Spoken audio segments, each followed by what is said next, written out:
All right, here we go.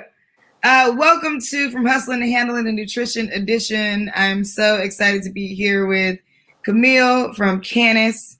And we're going to be talking today about, what are we going to be talking about today, Camille?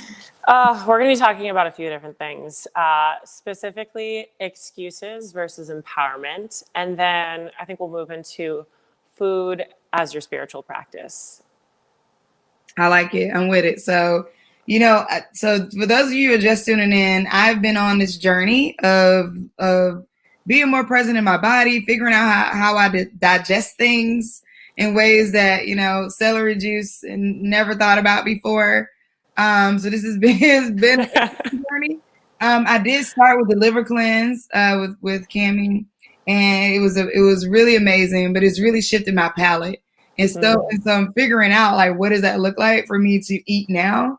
Because in ways that I've never really eaten before, or things that I never really thought about. So, but today is really interesting to me to talk about like excuses versus empowerment, is because I think there's some ways that like excuses are empowerment, or like negative reasons, which could be considered excuses, are viewed as empowerment. Yeah. I'm open to whatever questions. I know you have all the like deep dive questions for me about things. Of course. Well, one thing that just came up in my mind was, how do your excuses protect you? And what are they protecting you from? How do your excuses protect you? Yeah. Like, how does the thought of the excuse, like, what is that doing for your psyche? Like, how does that protect you? How does it keep you safe? Because if I have a reason, then I can feel like I can feel like I call it my reason. And so if I have a reason, I'm safe there. Like now I can live with that. I can feel like, well, yeah, but the reason why this happened is just blah, blah, blah, blah, to boom, to boom, to boom. So that's why, and now I feel like I got a reason for being this way. I got a reason for not making a new habit. I have a reason for it. And as long as I got a reason, practically I'm right. Does it scare you to set something and then fail at it, or quote unquote not complete it or follow through with it? It doesn't make me, I'm not scared, but I really, really don't like I really, really don't like to not achieve. I can't say I'm scared, because I guess if you look at all the risks that I take over the course of doing things, I don't know that I would call it fear. But what I will say is I really, really don't like not getting something right. Absolutely. And so the way I like to look at this, right, is a lot of times in health and wellness in general, people like to be like, okay, I am changing my entire diet. We are going to change this, this, and this. I'm actually going to, have a very specific meal plan. It's going to look like this, whatever. I'm also going to start working out. I'm going to do this, whatever. Tons of things on the plate. That oftentimes sets us up to fail because we're taking on too much at one time. What that does is when we take on too much at one time and we fail, we then reconfirm all the things we don't like about ourselves, and thus fits into the pattern of like, I'm not good enough. See, I told you, you shouldn't even try it in the first place, because that belief about the self of I'm not good enough is now reconfirmed because, you took too much on, right? So the antidote to that is to not do it all at once and to change things very slowly over time, right? And so that's a lot of like what we've been talking about is like, okay, well, it is hard to change everything all at once. What are a few things you can do this week that are steps in the right direction? I also think that first of all, in business, I never feel like I have the word that you just said, time. So when you say you don't have to do it all at once, that is not my life. I'm like, what? Yes, I do. I got to do it all right now. Everything has to change, be better, make yourself work right, literally now. Because if I don't do it, I'm not going to make money. I'm not going to whatever. And so this is the thing about the going from hustling to handling. because that is the hustle. When you first get in business, you know, team no sleep. I don't sleep. I don't eat. I'm working. Like I'm doing everything, and then you look up and you're like, okay, now things are working. That actually is not working. Like the team no sleep is no longer working. Totally, because you burnt out your adrenals and now you're fucking tired. Super tired, and you're like looking around like, what am I supposed to do? So one of the things that I really love about the conversations that we have is when you say burned out your adrenals. What does that even mean? So your adrenals are these little glands that sit above your kidneys, right? So the adrenals are what control your fight or flight response. So when you are scared and you're like in nature and a lion comes to you, your adrenals are going to start firing, right? Because what your body wants you to do is flee. But what has happened in our modern day society is because we have so much stimulus coming in, we're constantly being put into that fight or flight, especially if you're over consuming caffeine, stimulants, stress, trauma, right? That's all putting you into that fight or flight. So your body heals when it's in a parasympathetic mode. So when it is in a state of relaxation.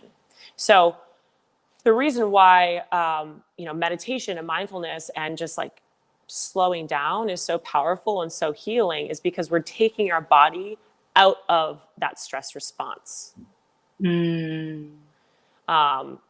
So that's kind of what burning out your adrenals happens when you're in a state of fight or flight for prolonged periods of time, which, people who experience trauma are often constantly in that fight or flight, and will develop chronic fatigue, autoimmunity, a bunch of different issues. And it's a lot of times until you process that trauma, it's hard to get your body out of that fight or flight state.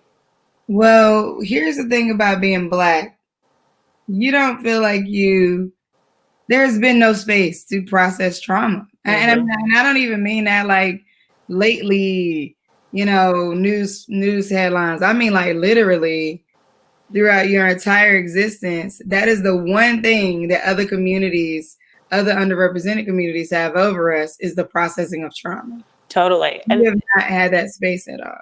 And that's one thing I've been thinking about a lot lately is we cannot be well until we are safe. That's a whole word. We cannot be well until we are safe.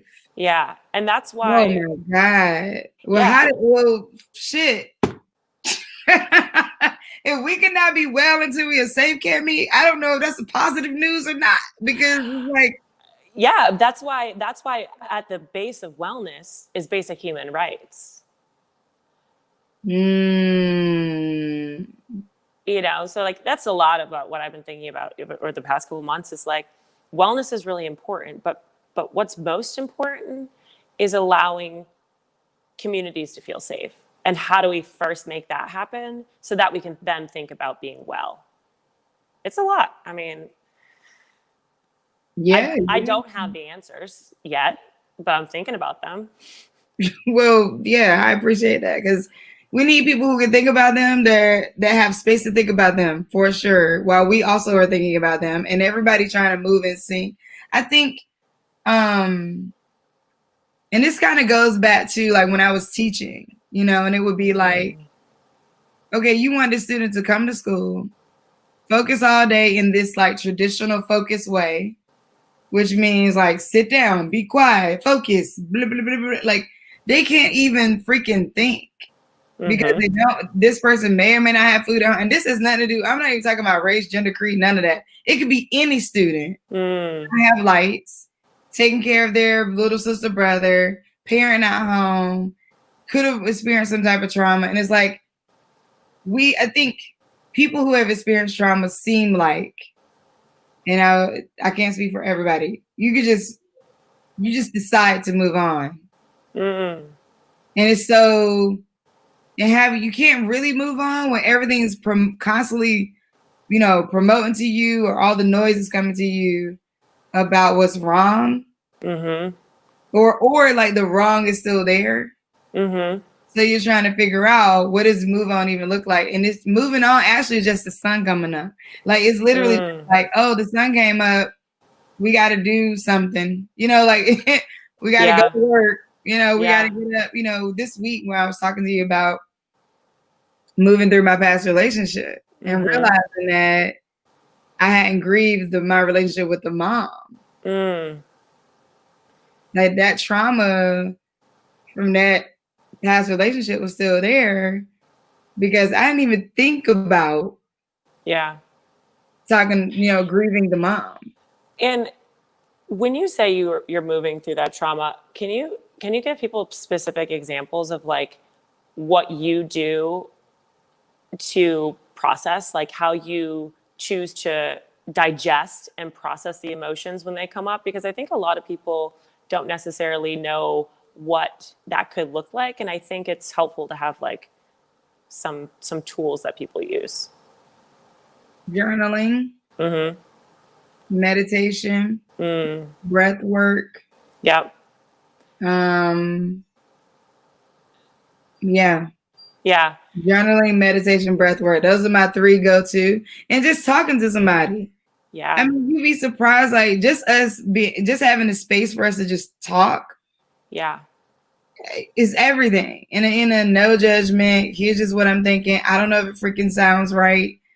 Yeah. I don't have the end result yet. I guess while we're talking, I'll have a revelation. Like that's usually what happens. It's like while we're talking, there's some aha moment that I'll have while I'm talking to people. Sometimes talking to friends and family can be hard because you are having to find someone who doesn't hold it.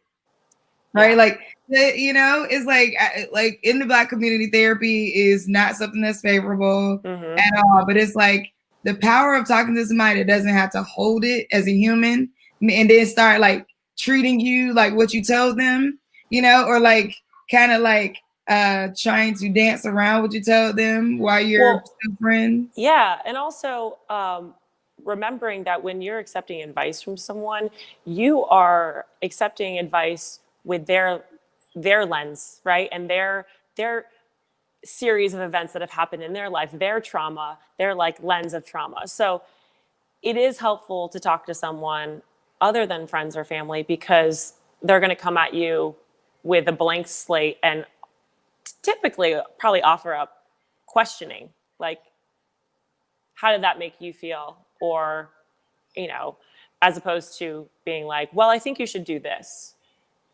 Like almost allowing you to giving you the space to come to the decision on your own or like the realization on your own is, I think, what a powerful coaching dynamic looks like. I'm also super woo-woo. Me too. So like the other ways I move, I'm lighting candles. I'm like doing moon rituals. I am sitting by the water, talking to the stars. I'm doing all the things that are like, what the hell? Like, how can I get this up? So I think for me, the way I look at processes is like up and out. Like up, push it out, pull it up, push it out. It's almost like a workout. I feel like I'm in spiritual boot camp because I'm asking for things and I'm actively seeking them. And that manifestation means things have to move. And I'm really good at manifesting because I think because of that up and out motion. It's like, okay, this is here. Yep. Okay, let's write it out, pray it out, meditate it out. Yeah. And even like the way that you're talking about moving it up and out, like if you think of like in the chakra system of like your creativity sitting in your root and in your sacral area and you're pulling it up and then you're expressing it to the world, like, yeah, or getting it out and like onto a piece of paper. It's very in alignment with that philosophy as well. So that's pretty much the way I'm moving through things. I listen to music. I dance in my house. Another thing I do, which is maybe even may look weird if you were looking at me do it, but I may put on a song and I actually mimic like I'm playing the drums. And when I'm doing it, I move get stuck. I move with it too. So I do that Yes. to process things a lot. I love that too, because if you think back to like, indigenous cultures, like dancing was such a way of like release. And in the US, we're like, eh, eh, like we don't have that like expression, or some people don't have that expression or way to like move things up and out of their body. And that is like the sacred feminine. That is how you process and move things up and out. I mean, I love that. It's something I'm learning more and more about, but I feel like 2020 has been a year to embody that, because there's been a lot of like sitting at home and being like, okay, like how do I move everything that's going on? And like, oh, well, dancing is a great way to move it up and out. Oh, you said something. The sacred feminine. We should do a whole show on the sacred feminine, because that is a whole word within itself. And I feel myself now, business is very masculine. It's a very masculine energy around business. Yeah. That's put out into the world. And so like on my website, I have a picture of me with like suit, like a blazer, and it's open, and like it says, I'm about my business and my femininity. And that photo shoot was about, it's a David Bowie with the makeup.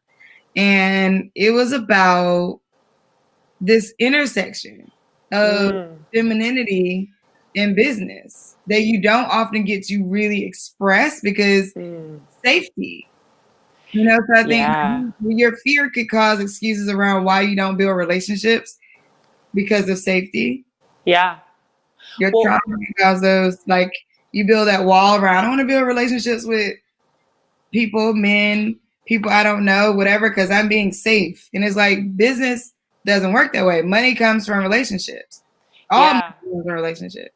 Well, it's so interesting what we had talked about before with the whole notion of hustling to handling. Like that is moving from a masculine way of operating into a feminine way of operating. So really you are embracing moving into the feminine and leading from the feminine, which essentially is, moving into the Aquarian age, where the female empowerment will rise. And I even think of, woke up this morning with this thought in my head of like, the biggest FU to the patriarchy is loving who you are exactly in this moment. Because, essentially taking down systems of oppression can happen when you start loving yourself, not based on what society and what patriarchal, structures are telling us, is good enough to love. The thing is, I hear you on that. And right. Yes. And I'm also like, that it still feels like a massive individual thing. So like that, if enough of us can't do it massively at different levels of power, then it doesn't feel like there's ever an FU to the page. Like there's never FU to the systematic things at play if enough people don't individually. So like executives at companies, right?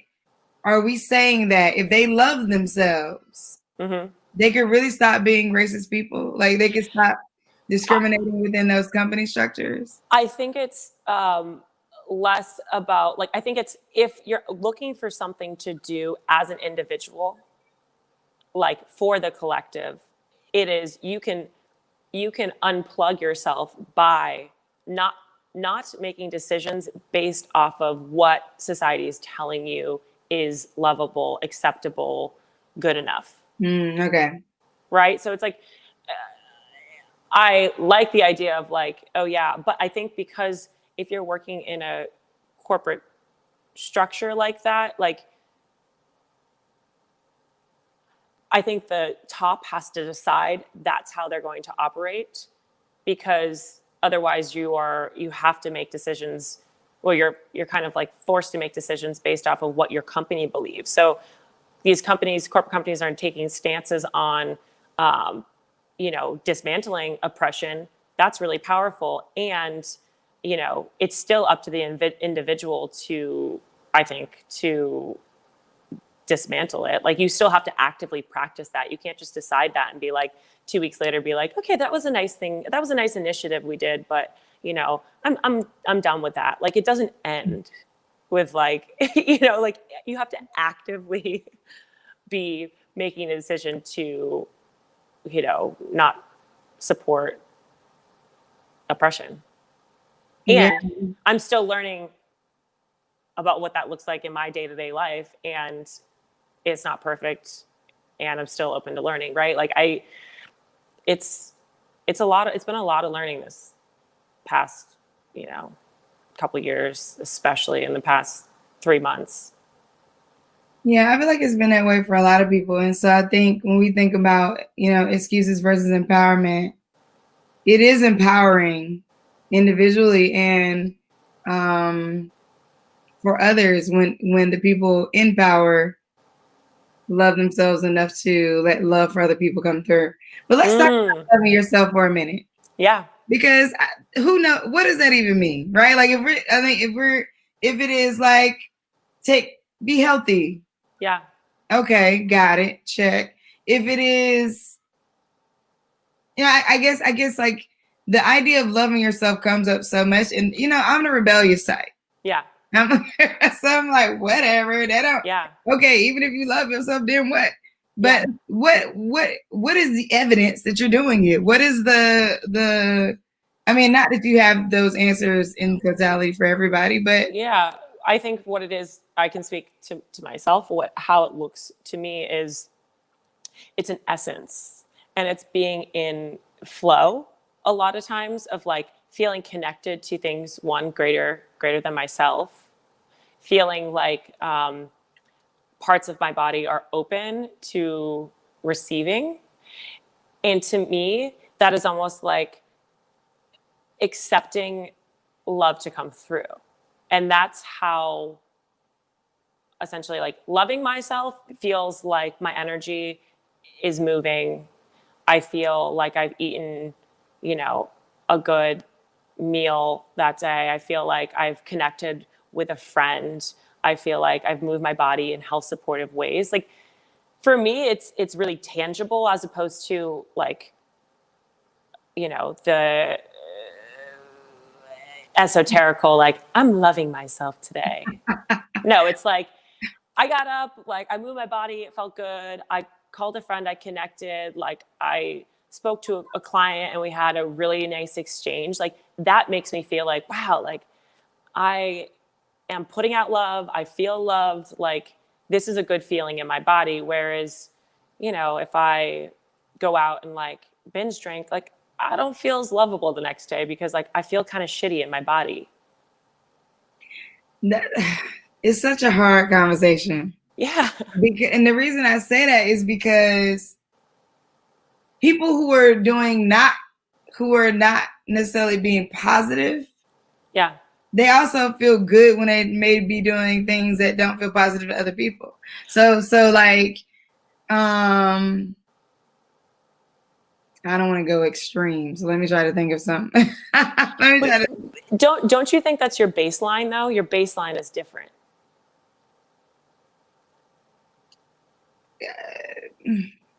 Well, what I'm saying though is, like, I don't know that it's the bigger picture is like loving yourself is great. I don't know that I feel like it is the solve for systematic oppression per se. I mean, nothing's a silver bullet.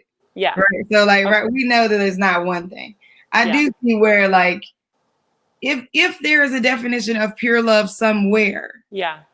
Like, if love as a feeling has any kind of defined sense of you knowing that and we can all actually love it the same. Mm-hmm. So that's what's interesting about loving yourself. Is like, the reason why it's tricky when it comes to any levels of oppression. Yeah. Because we may still not all be loving ourselves about the same actions that we took. I could really love myself about, I mean, this again, extreme, okay? Just noting. you know, after I've given, you know, my child a good beating, I do not whip my kids, by the way, but Yeah. you know, after I disciplined my child really well for what they did wrong. I now feel like this is me doing my duty as a parent, right? I would go back one level and say, who taught you that belief? Like where does that belief come from, right? Because if you learn that from your parent and your parent loved you, is that what your one of your definitions of love is? Like, And if yeah, well, it just doesn't.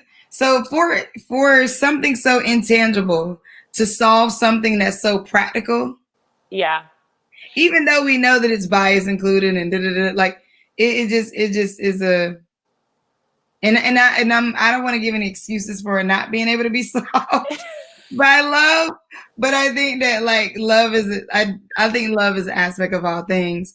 As it's directly related to this, it's kind of weird because the levels of who says it's enough love or what kind of love or the needle moving. I don't know. yeah. No, I get that. And is that like spiritual bypass of people being like, oh, you know, love will heal all. And it's like, yeah, yeah. And it is not necessarily feeding people who are, um, you know, starving on the streets, you know, like, and like, is it something that we just say to instill hope because we need a certain level of hope to push through each day? I mean, hope dealing is a thing. You know, I do think that people are, you know, looking at it that way. But I think like if you just don't care about a particular aspect of society, yeah, I don't know that that gets tied back to loving yourself. I guess that's the part that I don't, right? Because it's like you just don't care about that aspect of society. Like, let's remember that slavery was affirmed by the Bible, right? Like people were using the words of the Bible to affirm that people should be treated this way with all the things about love in the Bible as well. So it's really interesting, this concept. But going back to the empowerment versus excuses, one of the things that I share with you that's been a major motivator for me, you know, this overnight is to think about like Chadwick Boseman having freaking cancer. Like what? Like he is a real life superhero for that. Like having freaking cancer and filming these movies. And if you think about the movies that he was doing, the majority of the stuff he was doing was bringing a character to life. Thurgood Marshall, Black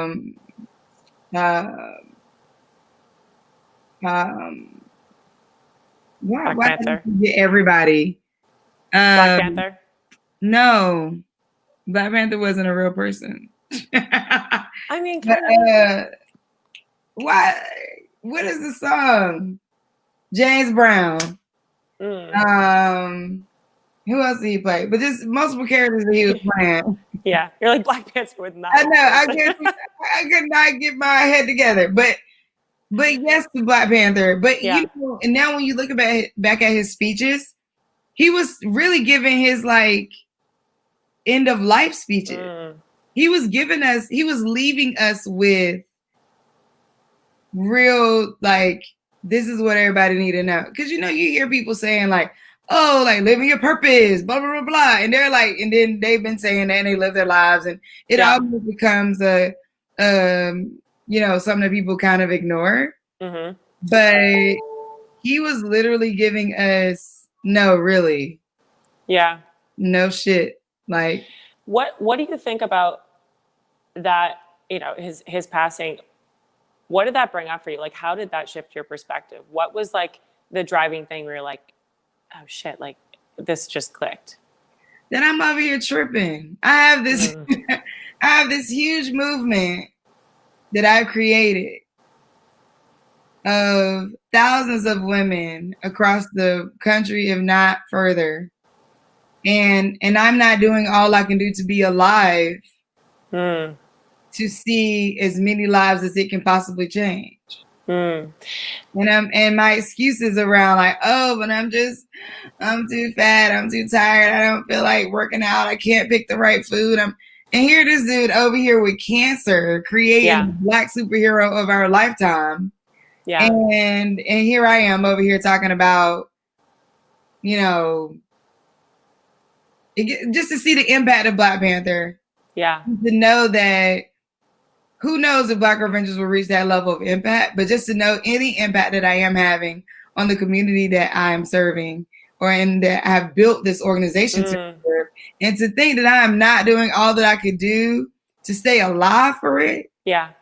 I just well, and that goes back to like what we've talked about before of like longevity and legacy, and how like in order to enjoy your legacy, you want to be healthy, and not just healthy, but thriving as you get older, because you can be alive, but like, are you truly living through your 80s and your 90s, right? Because like being riddled with, illness isn't always the most comfortable as you get older, or, now.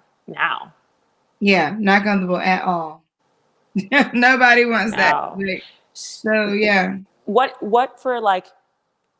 for you, what did you feel empowered to do the next day on your wellness journey? Oh, I'm so glad you asked me that. That is all right. So what I decided to do is, well, first I just was visiting, well, what supports me to be structured daily in just eating, right? Next thing I had to acknowledge is like, oh shoot, I actually don't know what to buy, because my natural go-to would be like, let me get some chicken, beef, turkey, hot dogs, French fries, taco kit, because this is everything that's gonna feed the kids. Yeah. Like the kids are gonna be able to eat all week because they can crack open something, put something on the stove real quick, while I am working. Yeah. So one of the things is, and now that my older two children are out of the house, I have Skylar, every other week. So like half the month I'm alone, half the month I have her. And so I started thinking, what would set me up for success? One, I didn't realize what all the people around me were eating. So then I started being like, I sent a bunch of my friends messages. I posted on Facebook, hey, what do y'all actually buy from the grocery store?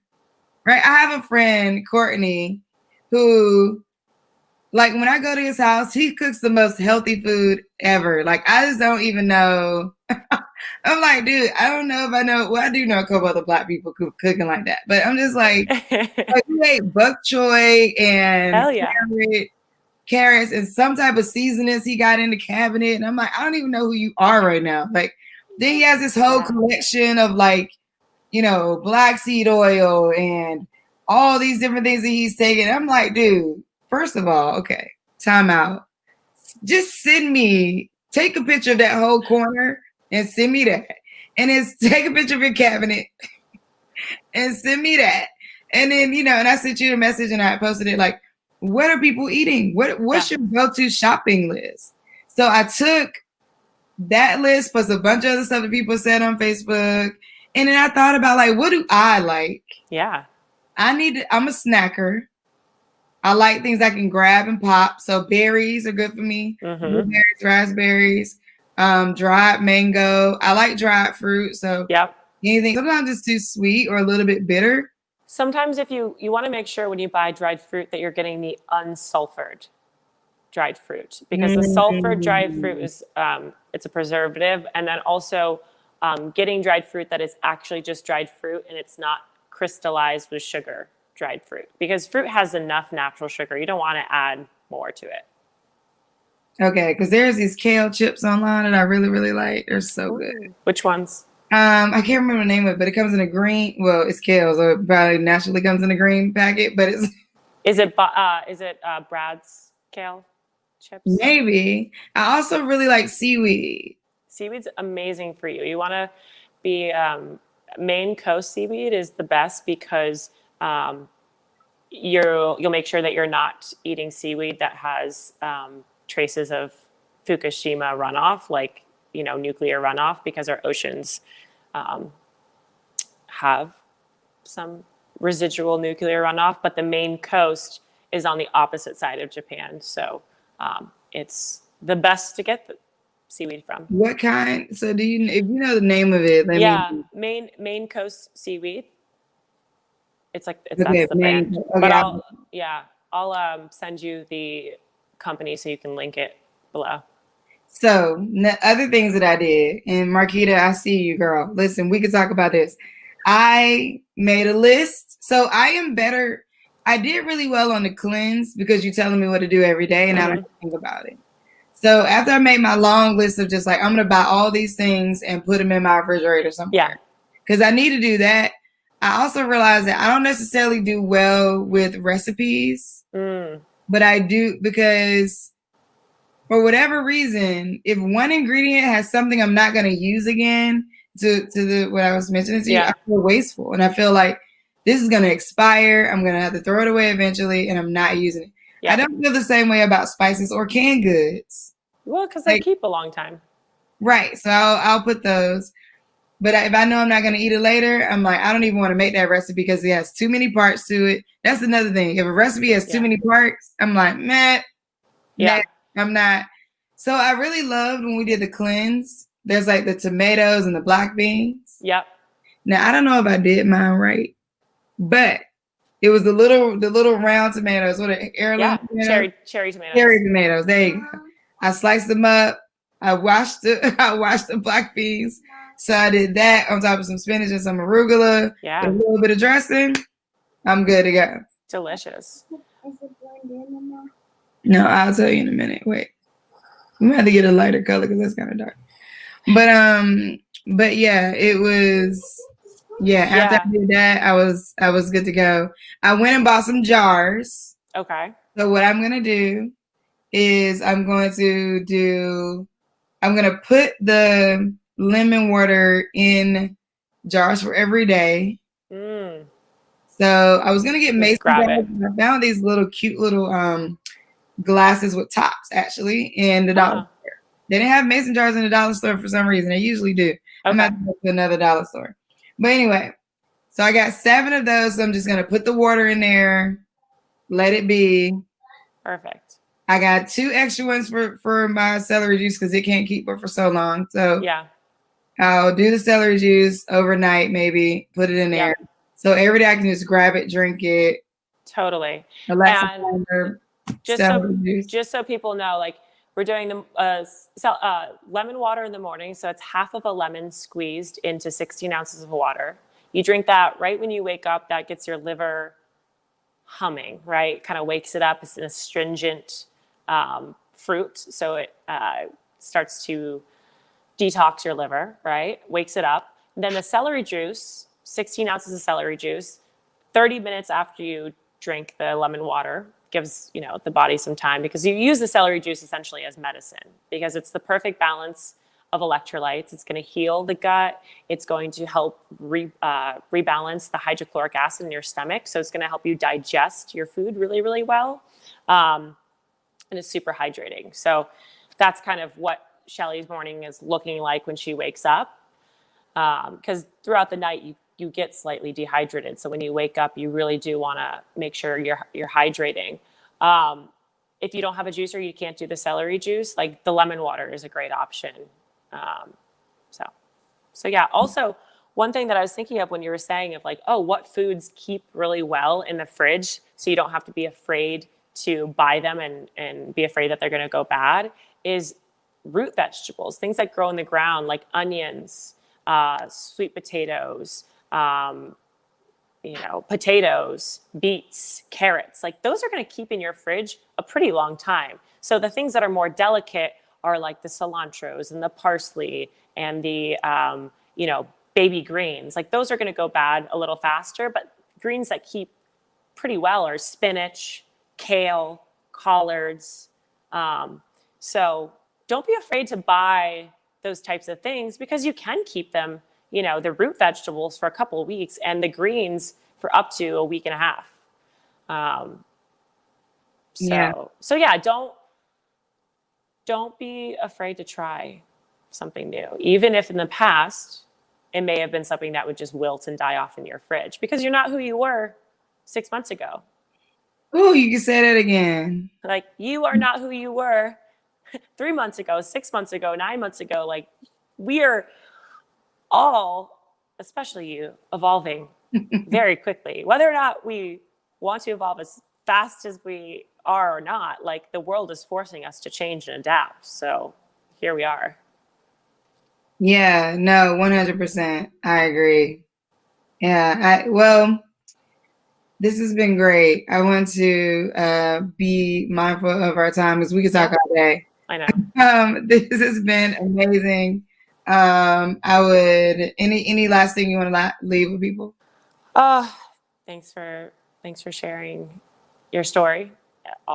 You know, with people, this journey is it's a personal one, and so to share it online is definitely vulnerable, and I just want to acknowledge you for that. Yeah, it's vulnerable. It's also who I am in terms of like I feel that I don't know why I'm this way, but I feel like everything I'm going through, I should just tell people, hey, listen, girl, I just walked down that street right there, and if you about to walk down there, let me tell you how it was. I don't know what that's about, where that comes from. I'm not even asking for that, so I don't want to go through the whole process to figure that out. I'm just Yeah. gonna see it. Well, I think also you're giving people permission to, you know, to care and to thrive in this lifetime, and I think that's really, from an outsider's perspective, that's commendable. Thank you. Yeah. Well, thank you so much for being on the journey with me and, you know, being willing to have these conversations every Sunday. So we'll be back. Our goal is to be here every Sunday at noon or between noon and 1.